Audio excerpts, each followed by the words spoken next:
Paris நகரை போல மிகவும் வேகமான நகரம் சுவிஸ் நாட்டில் இல்லை என்று தான் சொல்ல வேண்டும். பாரிஸ் என்பது மின் வேகத்தில் ஓடிக்கொண்டிருக்கும் ஒரு நகரம்.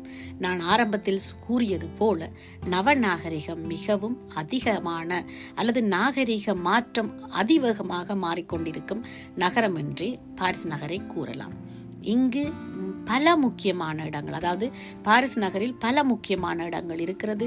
அதில் ஈஃபில் டவரை சொல்லலாம், அணியா தீபத்தை சொல்லலாம், ஒயிட் சர்ச் என்று அழைக்கப்படுகிற சக்ரைக்கர் என்ற அந்த தேவாலயத்தை சொல்லலாம். இன்னும் பல ஆயிரக்கணக்கான முக்கியம் வாய்ந்த இடங்கள் பாரிஸ் நகருக்குள்ளேயே அமைந்திருக்கிறது. பாரிஸ் நகரை நாங்கள் வாகனங்களில் சென்று சுற்றி பார்ப்பதை விட தொடருந்தில் அல்லது பேருந்தில் சுற்றி பார்ப்பது மிகவும் அழகாக இருக்கும்.